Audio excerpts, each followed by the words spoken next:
Welcome to the 2017 Red Raider Coaches Show. I'm your host, Joe Hayes, and I'm here with head coach Kyle Langford. Coach, 3-0. Yeah. There's a little history with that. You kind of landed yourself in the history books there. Only one other team in Bacon County history has started the season out 3-0, and that was in 2011, and ended up playing Clinch County for the next game, and it was a close one. I was at that game. It come a huge downpour, and the game was delayed for about 2 hours at the start, and we got so much water they used the fire trucks to pump water off the football field. And it was a physical football game, and we come up short by a field goal. We lost that game 13-14 to Clinch County. But that was the only time, the only other time that come close to that, well actually two times. 1987, the most successful season that we've had in Bacon County.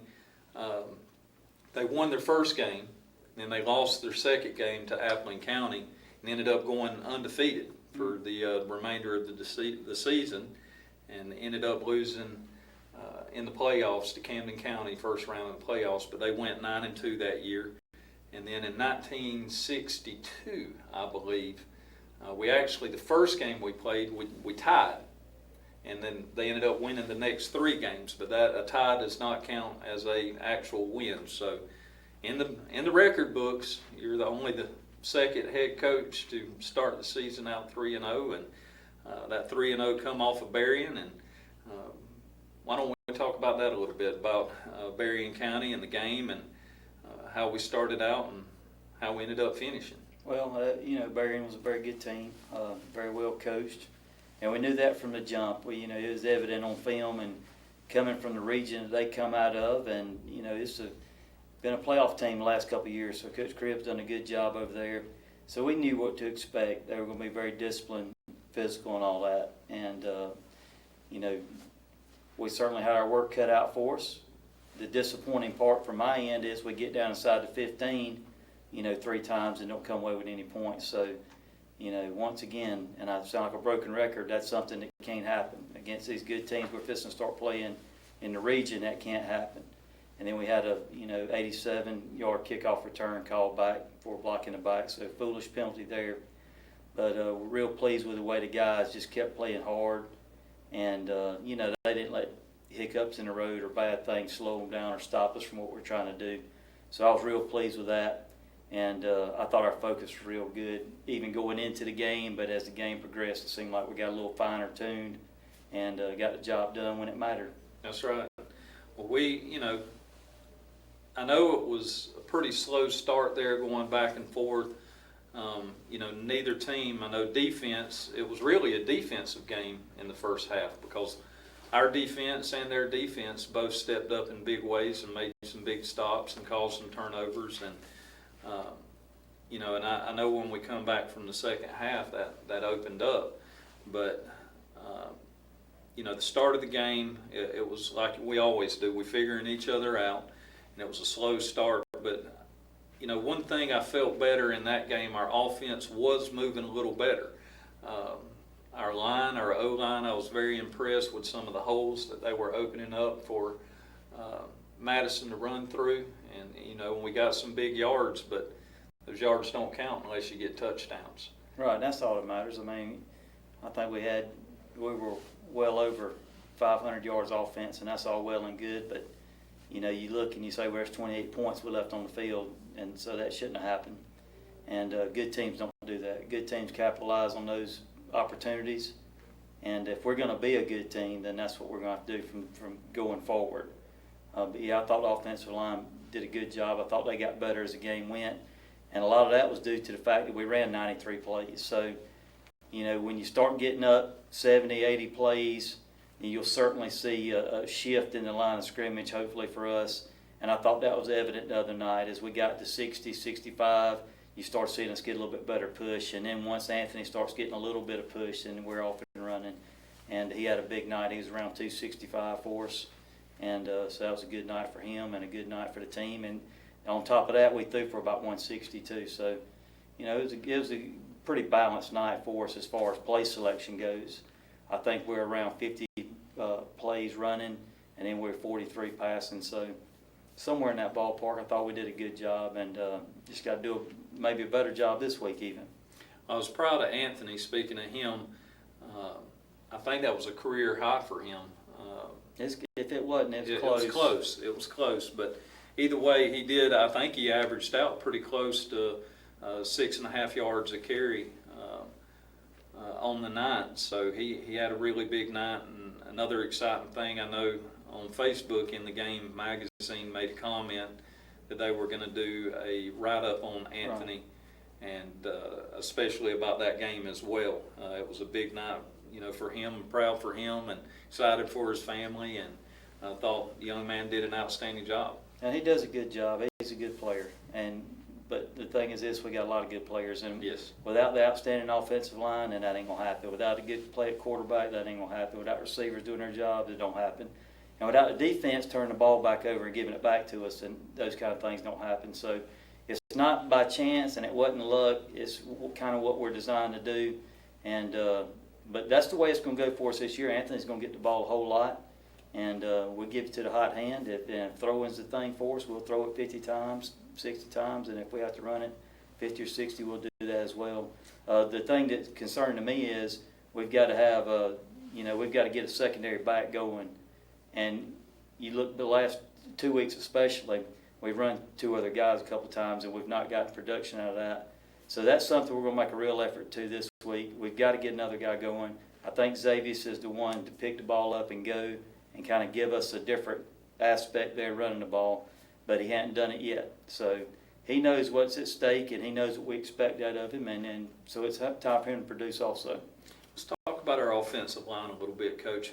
Who's our main starters up front there? Who have we got? Well, we play 5 or 6 guys. I'll be honest with you, I thought Cam Preston and David Waters actually graded out very well this week. I thought they were very good, which is surprising because they're the smallest kids we got.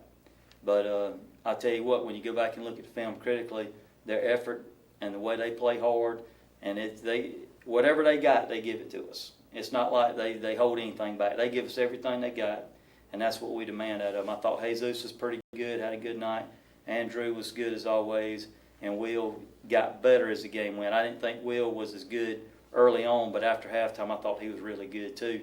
So, you know, if you look back to the scoring and the way the game kind of went, once everything started picking up in the second half and we got everybody back focused and centered and right, then we sort of had our way with some things. And but we got to do that from the jump. You know, I know Amari's played a lot of offensive line for us, did a good job. Christian Gurley, I think, is going to be really good. So while this is a senior-laden team, you know, if you look at it, at times we only had 3 seniors on the field on defense for a good bit of the night. And then we only had, 2 seniors on the field a good bit of the night on the offensive line. So that is comforting to know that we're doing it with some young people too. Even though our seniors are very good, we're not just saying, here, it's yours, let's go get it. It's everybody contributing, and we expect that from sophomores, freshmen, juniors. We expect that from everybody. You know, this is not a one horse show or whatever it is. You know, everybody's got a job to do, and when you're called to do your job, you get in there and we expect you to do it well. That's right. Well, Coach, I know a lot of people, and it's been a little turn of tides, but a lot of people have really been coming to me and talking about our defense and how impressed they are with our defense, how fast they're moving to the ball. And, one play that stuck out in my mind when KJ Batten blitzed from the middle linebacker position and had a hole there, and he went in untouched, and he lit up the running back. I mean, the very second he got the ball and caused a fumble. And but I've got to give a shout out to all our defensive players and our community too, coming up and talking to me about it, and they're excited with what they're seeing. Well, I'll tell you what makes a difference. The difference is this: we've got 11 people that can run, so we put 11 people that can run on the field. We've got a good coaching staff on the defensive side of the ball, and then secondly, we got lined up right. I thought that was the biggest difference between Berry and the other games that we played. We got lined up, play football. It really is not as complicated as people would think. If you get lined up in a position you've been coached to get in and get to the ball as hard as you can, then good things happen. That's right. And I thought we did a good job of that Friday night. There were very few gap mistakes as far as where we control and what we're aiming for. Very few of those. You're going to give up plays just because that's the nature of the game. Sometimes you get whipped. But as far as us being out of position and us making mistakes, that didn't happen. So that was big. And I'll tell you what, it's going to be even bigger this week because Jeff Davis is, they take it to another level about being gap sound on what we have to do. Well, another big thing against Gabarian coach was the interceptions. Do we have 2 or 3 interceptions? We had 3 interceptions. Yeah, Legondrick Snell had 2, correct? He had 2. And then who was the third? Harrington had the other one. Harrington had the other one. And they seem to come at the right time. You Right. know, I mean, interception's good anytime. I will take them anytime, but It's always good when you can do it and use it as a momentum swing, and it's always Right, good we'll at get the end ball of the football game when Legondrick was able to do it, kind of stop them from a drive and being able to come back and tie us or make something happen there. Well, it's like this. If people want to continue throwing his way, then that's going to continue to be the result. The guy's a good player. He's a good defensive player, and he's there for a reason. And so eventually people will quit throwing his way, I suspect. But if you want to, that's fine too. But we've got good DBs on the other side too. I don't know where you throw the ball at if you're playing us. And we're doing our job and we're sound in what we're doing, then we're going to be a hard team to beat, And if we go out and do our own thing and we're not communicating, then we're not going to look very good. Yeah. Well, Coach, we're definitely excited of the outcome of that game and the effort that our players put forward and coaching staff as well. I thought it was a great job by you guys, and it just seems, to have a successful season, you need a little bit of magic. Right. And I feel like this coaching staff and this group right now has got a little bit of magic going, something special. And it doesn't have to be magic, but just something special. And there's definitely something special going on, and everybody's seeing it from the players' standpoint, from the coaches' standpoint, to the community and the fans. And we're just excited for Red Raider football.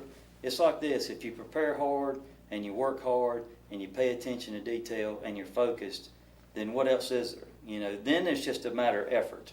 Right. We're going to play with great effort. We've proven that, the last 2 years, that we're going to play with great effort. I don't even worry about effort. But it's being focused and being on task and attention to detail. That's what's important to me. And that's what separates teams that are not bad, pretty good, from really good teams. And all the good teams that we've played in the past 4 years, that seems to separate. It's not athleticism, it's not ability, it's attention to detail. And that's something we try to harp on because we don't want to let anything slide under the radar. Sometimes you just, like I said, things just happen. It's a sport, it's competition. But we believe if we're focused and we leave no stone unturned, that we're at least going to put our kids in a position to be successful. And that's, win or lose, that's what we're here to do. Yeah. Well, Coach, let's skip a beat a little bit and let's move over to the JV game this past week. We had Jeff Davis come into town and wasn't sure, exactly if we were going to play, not going to play. And thankfully, weather was good Thursday and we were able to get the game in. And, it started out rough for us. Jeff Davis moved the ball very well on us, and we were not able to stop them there to start with. But as the game progressed, it seemed like they started wearing down a little bit, and we found a second gear and was able to come back and actually tie the game in the last remaining seconds. And had a chance to win it, and just came up a little bit short on that. It was a good play call, just came up a little short. But I suspect, my gut tells me it's going to be similar to Friday night. We don't run the wing tee. We haven't played, with the exception of Pierce, anybody that's really a wing tee team. So there will be a period of adjustment. And that's the thing for us to keep in mind. We're going to figure it out. We're going to be fine. But they're going to come out, and we can't replicate that speed in practice. We can't replicate that big old guard pulling around there. And there's so many things we can't match in practice that will be an adjustment period for us. I think once we see it a time or two, we'll be okay. But certainly, we're not going to look like $1 million out of the gate. Now, on the flip side, they don't run the zone, and they don't run the spread, so there would be an adjustment period on their behalf too. So I think it's going to be whichever team can adjust to what the other one does quickest. Right. You know, and hopefully for us, it won't take but a couple plays. But it's different. In every game I've coached in where you play one of these wing T teams, it's something out of the gate. They're going to come and they're going to be out the gate and hitting you and fast, and you know, it's stuff we haven't seen. So Yep. we just got to get lined up. Like I said 1,000,000 times, we're going to get lined up.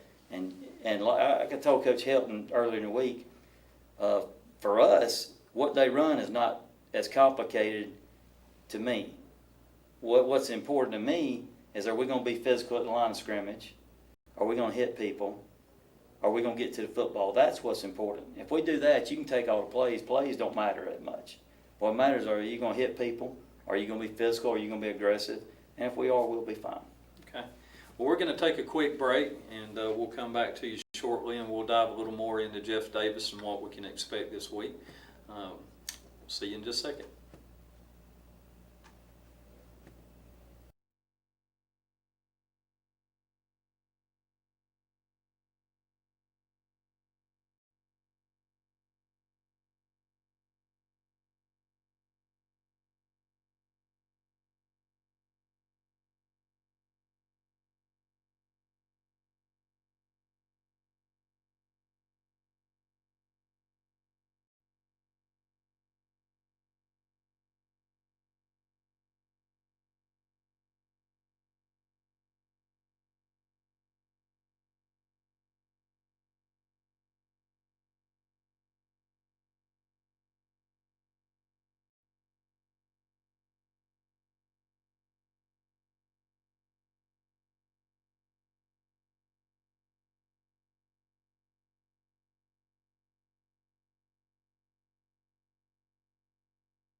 Welcome back to the Red Raider Coaches Show.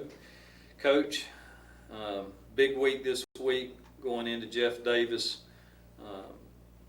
equally as big as Pierce. You know, I know Pierce, as far as rivalry, is probably a bigger game for Bacon County, but where it matters, Jeff Davis is really more important because I tell you, when you play Pierce, that's fine. There's a lot of energy about the game, but it don't make a hill of beans difference if you win that or not.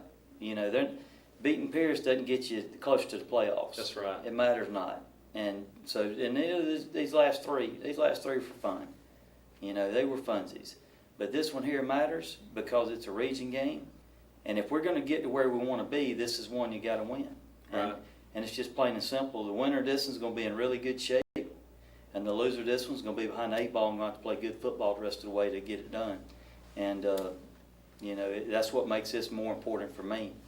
And anytime you play a region game, you got to put it right up there at the top. And it gets all your attention, all your focus.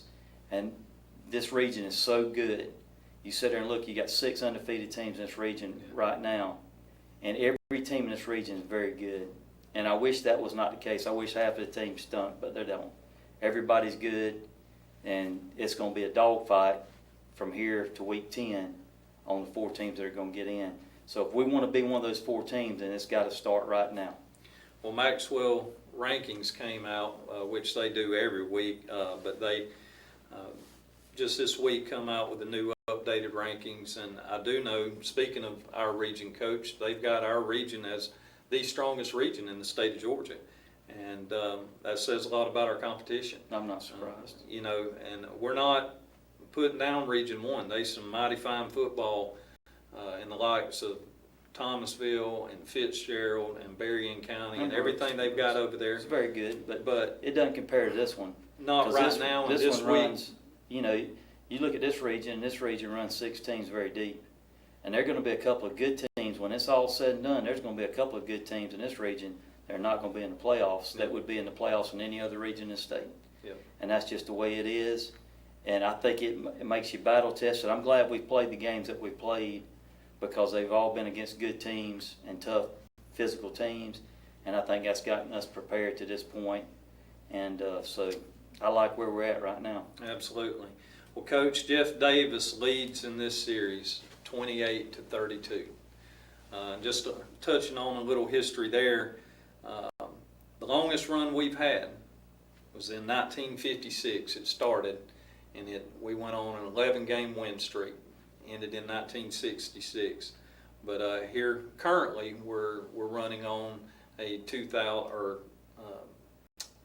6-game win streak.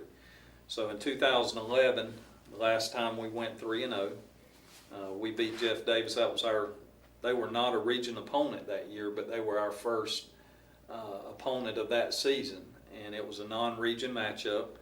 It was the first time that we'd beat Jeff Davis in some time, and it was a big momentum for our program at that time.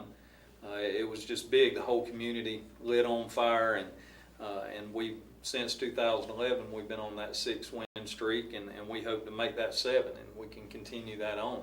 But we know it's not going to come easy. Like Right. I said. Well, one thing we know I don't have Drell Green, I don't have Tron, I don't have Jacob Carver, Metris, and all that. So all that stuff, you can't rely on it. You can't rely on the past victories. You can't rely on the past defeats. All I know is they have an excellent team that will be on the field Friday night, and we have a very good team Friday night. I like what they're doing. I think it fits their personnel well. If you look at them so far this season, they're averaging almost 40 points a game and giving up, less than 11 points a game. So that's unbelievable. And they're rushing for over 300 yards a game. And passing efficiency, they're 85% efficient passing. So if you look on paper, they're far better than we are. And just from the film I've seen, it's the best team we've played all year. And if I was ranking right now, and I've seen every region team play, I would rank them somewhere right behind Benedictine. I think they're very good. They have a lot of skilled guys, super physical up front. And we had a lot of college coaches come through last year, and there's a couple linemen over there that are big-time Division I prospects. And so we've got our work cut out for us. I don't think we have any that look like they do. And once again, we'll get off the bus and we won't scare anybody because they're going to be a lot bigger than we are and probably faster than us, to be quite honest with you. But we have to rely on doing what we're coached to do and playing hard. And that's what makes up the difference, I think, is when you play hard and you play with a lot of effort and you play with a lot of heart. And this team genuinely loves each other, and I think they're going to play hard for each other. Yep. And but this is a very good team. I mean, it's the best Jeff Davis team certainly I've seen since I've been here by a long shot. And I thought they've been good the last 3 years. Right. And the same here. I can't remember the last time that I've seen a Jeff Davis team as good as this one. And they've always got good talent. And they always bring, when they play us, whether they're down or up, they bring their A game to us and make sure that they bring the best out of us. And that's what's good about rivalry football is, you know both teams are coming, both teams want it. You got a lot of talking going on, and you've got two really good opponents, and it's gonna line up to be some really good football Friday night. If you're not there, I tell you what, you're sure gonna miss out. We really want a big crowd from Bacon County to come over. It's the shortest trip that we'll make of any game this season, and there's no excuses. Let's load up and take a break from hurricane cleanup and let's get out and watch a little football. And well, man, they say the truth will set you free, and they're undefeated and we're undefeated, but we're going to know the truth here Friday night about 11 o'clock. So there is going to be a truth. There's going to be that's why they turn that scoreboard on. There's going to be a winner and there's going to be a loser. And somebody's going to be very excited Friday night. Somebody's going to be very sad. And we just hope we put ourselves in a position to be successful on the scoreboard. I know we're going to play with great effort. I know we're going to make our community proud in the way we play and with the kind of class we play with. But we want to be the kind of team that gives yourself a chance to win. Let's cut down on the mistakes in the red zone. Let's cut down the turnovers, the personal foul penalties. Cut all that down. Let's see what happens. Right. Because we really have no idea how good we are or we're not, because we haven't given ourselves a chance to be really good so far this year. Coach, are we still on for 7:30 game time? Yeah, everything's still Okay. business as usual. Well, Raider Nation, please come on out. And Coach, before we close out, just want to take a little time. Let's talk about the churches, where we ate, and a couple of our sponsors. Where did you guys eat last week? 10 Mile, yeah, 10 Mile. And boy, it was fantastic. Had a good speaker, and the food was good as always. And we're just so fortunate to be there. And just when you walk in, that's the hugging necks and genuinely happy to see us, you know. And we don't want to put anybody out. When we show up at a church, we want to be respectful. We want to have class, but we want people to be happy to see us there and enjoy spending time with us. And that was certainly the case last Friday at 10 Mile.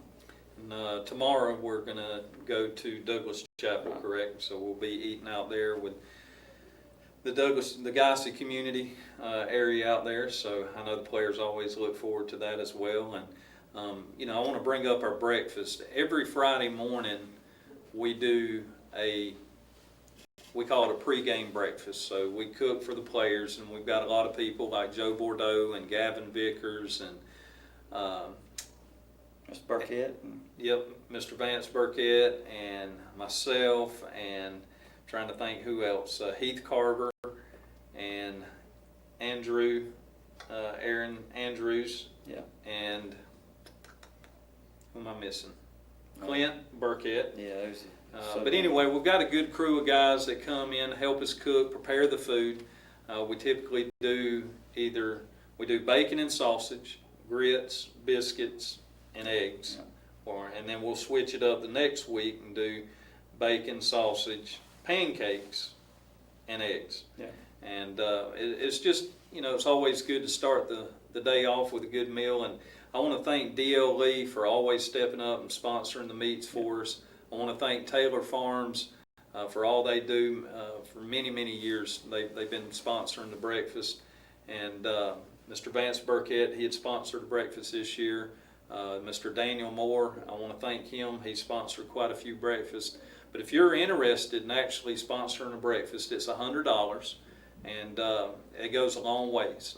Like I said, we have to buy syrup, we have to buy orange juice and milk for the players, and when you're buying orange juice for 80 people, that's a lot of orange juice.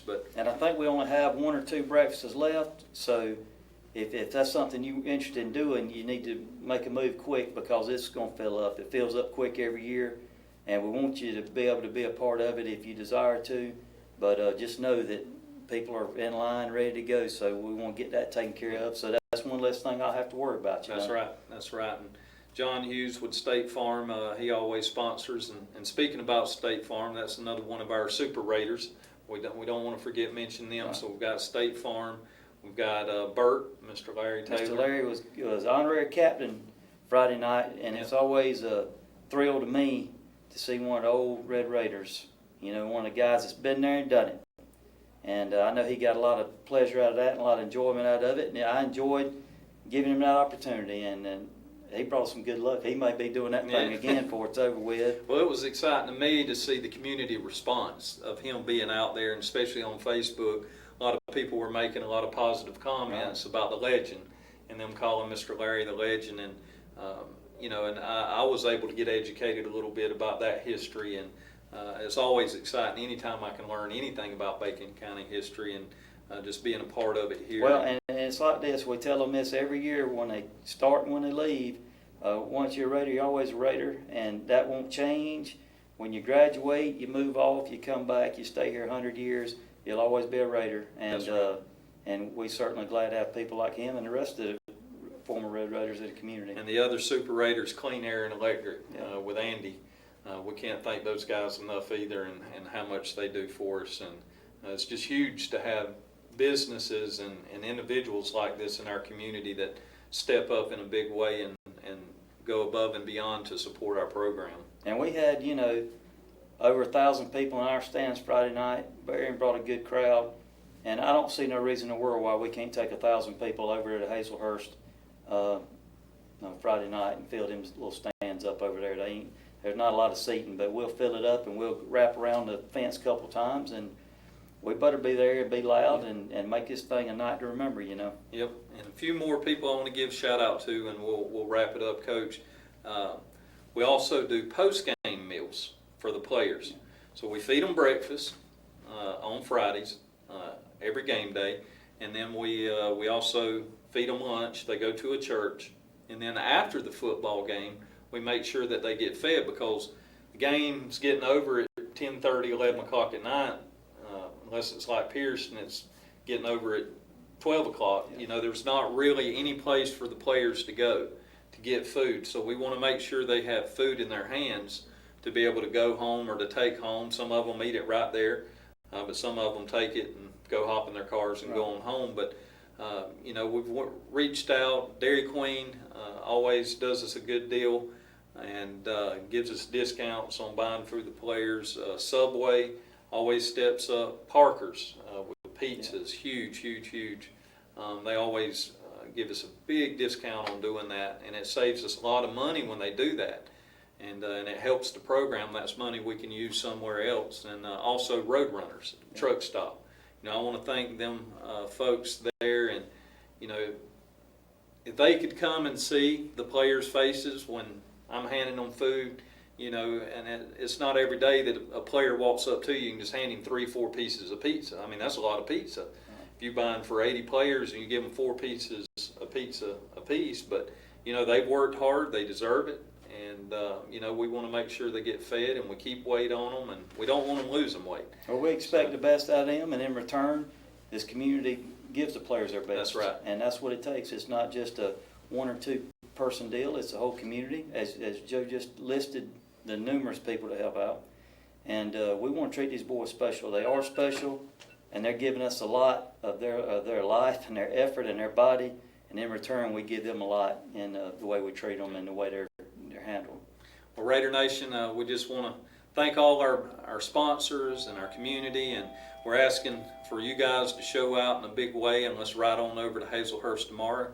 Game time starting at 7:30. Coach, I know there's going to be at 6:30.